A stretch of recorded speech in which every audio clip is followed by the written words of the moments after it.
cool people. How'd you feel about the race? I don't know. I ran scared. I was confident, and then I decided I really wanted to make an effort and not just sit there and watch people run away. So I made an effort to keep the race going. And I sat there and paced. I felt good. Everything was going fine. And then 600 to go, I felt the pressure on my shoulder.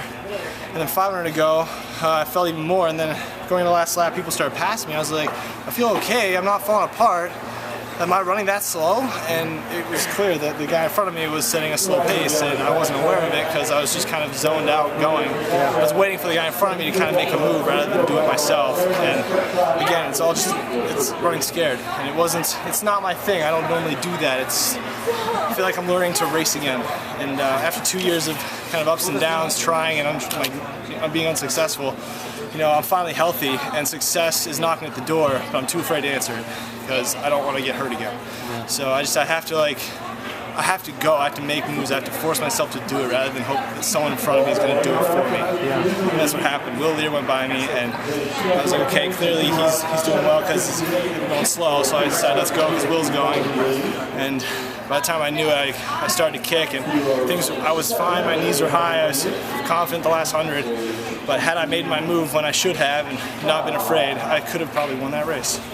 You looked like when you did start to move, you closed pretty well. Yeah, I felt great. I came down the last 200 and my knees were up, my legs weren't falling apart, I wasn't falling backwards. I just came across the line and just was in disappointment because I ran scared and I was just too afraid to do anything because I didn't want to get hurt. So is it just a matter of getting your confidence back? Yeah, a little bit. I mean, I'm confident. Like I run my workouts, everything goes great. I feel good. I lift. I feel good. And then all of a sudden it comes to a race and I'm like, I don't want to get hurt again. And it's just, I don't know. It's like if you're ever in a huge accident, you're kind of afraid to go back and drive a car again. It's like that shaky, unsure confidence of driving a car. I have to get comfortable with driving my car. Well, at your last race, you beat some of the guys that are in the Bowerman Mile. Can you talk a little bit about why you decided to be in this race and not in the Bowerman Mile? I originally wanted to be in the 800, and that's what I pushed for because I really want some speed work under my legs. And when they said it was all filled up and it was too full, we pushed a little harder than we should have, and by putting on pressure, we kind of lost our spot in the Bowerman Mile. And so I ended up kind of accepting the International Mile rather than kind of trying to step on toes getting into different events. And then Rudisha jumped out of it and I was like, come on, put me in there. But it's all right, International Mile, I learned a lot. And my dad told me today on the phone, he's like, you learn a whole lot more from failing than you do from success. And today I definitely learned a lot. So what's next, USA's?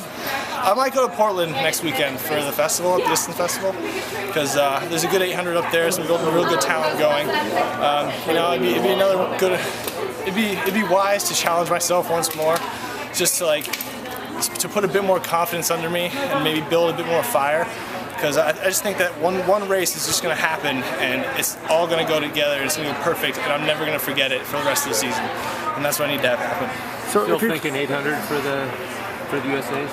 I don't think so. I mean, I've only run 2 and they're slow and not very challenging. So, I mean, the mile is kind of like the event to run right now. And so we're going to stick to it for the meantime. But if something amazing happens this next weekend, who knows? Maybe I'll go back to the 8. So can you compare yourself this year to last year? Last year you seemed like you're more hurt. You still managed to get on the team. I mean, does that give you confidence to sort of think that, well, I'm ahead of where I was last year? Yeah, definitely. Last year, I think I was able to press through certain issues, and I was able to kind of keep floating on the confidence from 2010. And that's not the way to train or to race. And so after a while, it was just like, let's see what that's like. I kind of let go of 2010, and this year is a new year. And kind of echoing back and forth from both years, it's just I'm trying to keep my mind focused on the present and not get caught up in what I've done in the past. All right, good luck here.